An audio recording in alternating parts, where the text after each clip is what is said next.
What if I told you that Wall Street's favorite fintech stock just posted the most successful earnings report in its entire history, then crashed nearly 9% in a single trading session, and then did something so violent it left short sellers completely trapped? Even better, what if the exact same setup that panicked retail investors is the one thing that could ignite a 20% rebound into a full-blown gamma squeeze in the days ahead? That is the story we are unpacking today, and by the end of this video you will know exactly whether a squeeze is actually coming, where the smart money is hiding, and what price levels matter most right now. Today is August 10th, 2026, and we are breaking down the absolute chaos that is SoFi Technologies. Over the last 2 weeks, we have witnessed a massive post-earnings tug-of-war. Retail panic collided head-on with a quiet, massive wave of institutional buying, sparking an explosive 20% recovery from the lows. But while everyone is focused on the daily price swings, a quiet revolution is happening behind the scenes that most investors are completely missing. Real quick, if you find this breakdown valuable, do me one small favor and hit that like button and subscribe. It genuinely helps the channel, and it makes sure you never miss deep dives exactly like this one. Alright, let's get into it. To understand why this battle is raging, we have to look at the immediate whiplash that started it all on July 29th. On that day, SoFi released its highly anticipated second quarter earnings, and by almost every metric, they absolutely crushed it. They beat on the top line, beat on the bottom line, and raised their revenue outlook for the rest of the year. Yet the initial market reaction was brutal. Algorithmic trading and panic selling triggered a massive 9% flush, dumping the stock to a local low of $14.88. But then, the smart money stepped in. Over the next few trading days, a spectacular 20% reversal unfolded, pushing the stock up to close at $18.38 by Friday, August 7th. This is classic market whiplash, but that is only half the story, because when you dig into the actual gap metrics, the sheer scale of this quarter is mind-blowing. Let's dig deeper into the actual numbers, because this was an absolute blowout. Adjusted net revenue surged over 40% year-over-year to a record $1.21 billion, completely blowing past Wall Street's high estimates of $1.13 billion. Bottom-line profitability expanded as well, with non-GAAP earnings per share hitting 12 cents, beating the consensus by a penny. Meanwhile, adjusted EBITDA grew 44% to over $357 million, representing a monstrous 29.7% margin. But the real kicker, tangible book value grew up to 80% year-over-year to $9.5 billion. This represents a solid book value of roughly $7.30 to $8.58 per share. Now, none of this explosive growth happens by accident. It is driven by a highly efficient, self-reinforcing member flywheel. This is the Everything app flywheel in action. SoFi added an incredible 1.1 million new members in the second quarter alone, bringing their total member base to 15.8 million, a 35% increase year-over-year. Total products adopted grew even faster, up 42% to 24.4 million.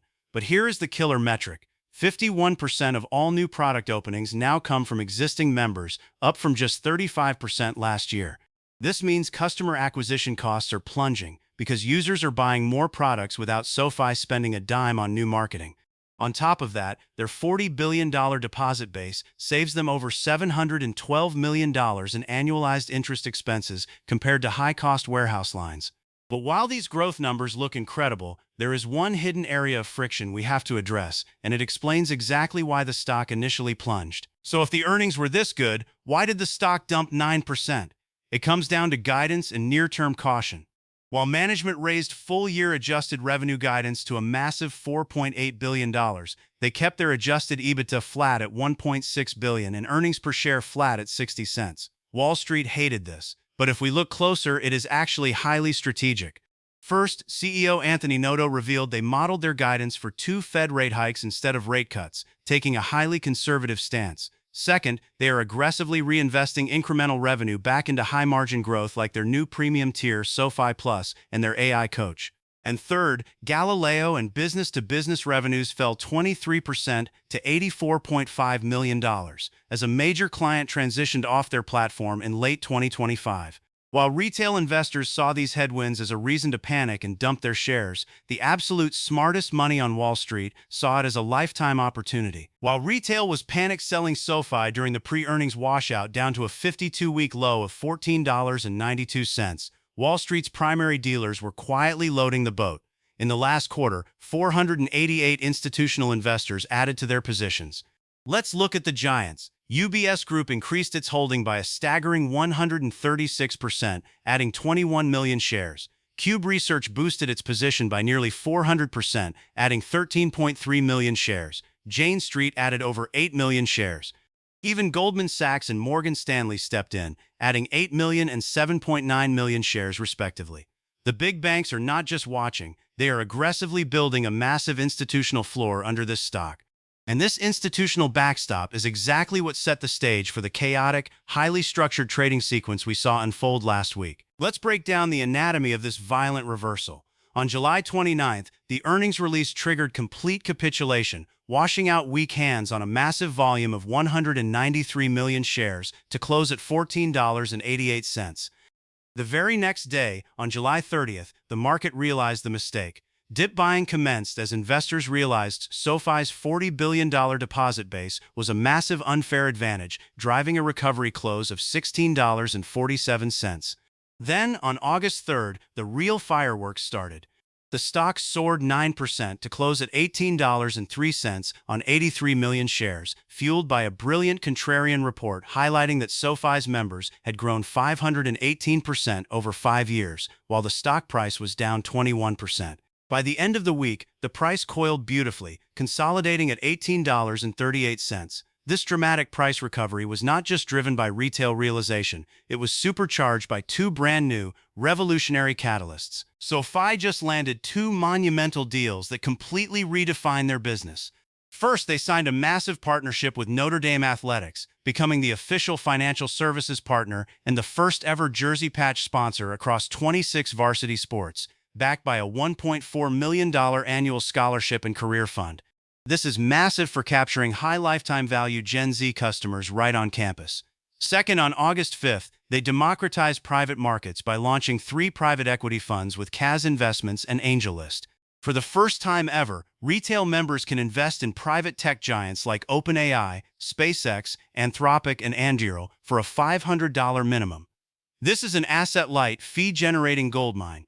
But as these fundamental catalysts build up, the short-term technical and options setup is preparing for an even bigger move. Now let's look at the immediate playground for next week's trading. If we look at the upcoming August 14th options chain, we can see exactly where the massive market forces are positioned. There is a solid cushion of put options sitting between $16.50 and $17, providing a strong floor of support. But look to the right. We have massive call option walls stacking up at the $18.50, $19, and $20 strikes. Strike 19 alone has over 13,000 contracts in open interest. Because options market makers hold massive short delta exposure between $18.50 and $19.50, a push above $18.50 next week will force them to buy millions of shares of common stock just to hedge their books. And this market maker hedging is a major threat to short sellers because SoFi's short interest is currently sitting at extreme levels. The short interest numbers on SoFi are absolutely explosive. As of the latest exchange data, there are over 185 million shares sold short. That represents a massive 14.87% of the entire public float with a days-to-cover ratio of 2.3. So here is the question worth sitting with. What happens when nearly 15% of a multi-billion-dollar company's float is short? The stock is consolidating tightly near its local highs, and market makers are being forced to buy.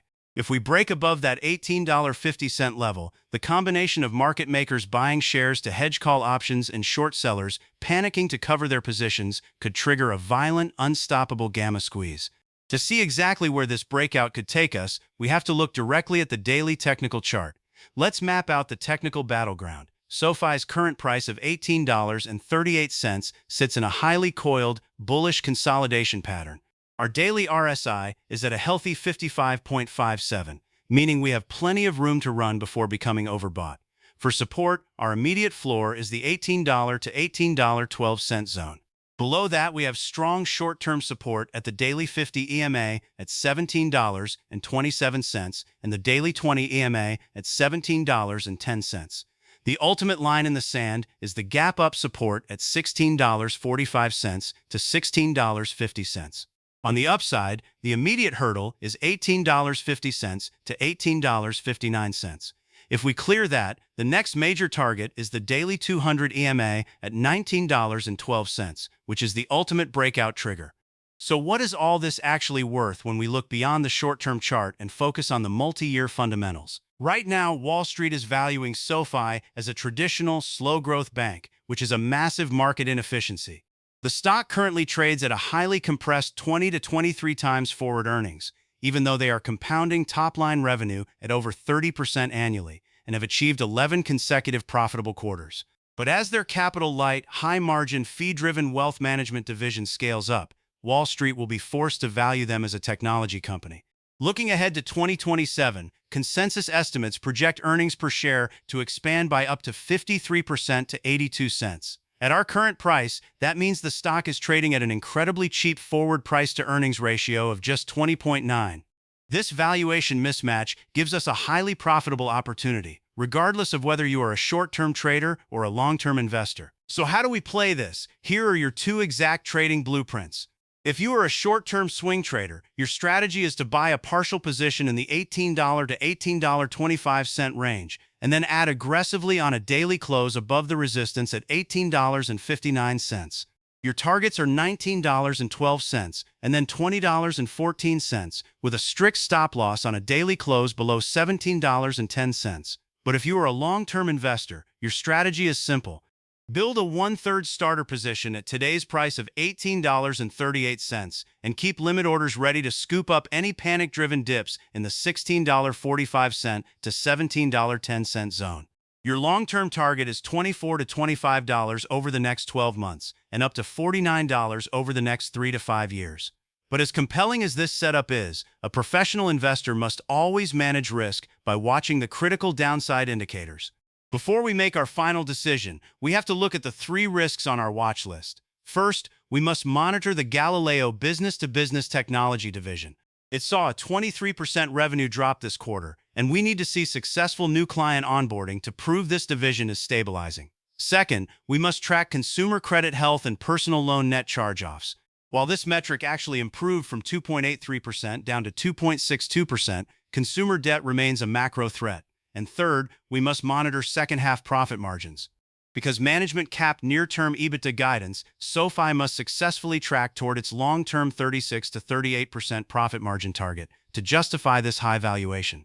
When you weigh these risks against the massive fundamental and technical catalysts we have unpacked, the final verdict becomes clear. But before we get to that verdict, a quick and important disclaimer. Everything discussed in this video is for educational and entertainment purposes only, and it is not financial advice. I am not a licensed financial advisor, and nothing here should be taken as a recommendation to buy or sell any security. The stock market carries real risk, and you can lose money.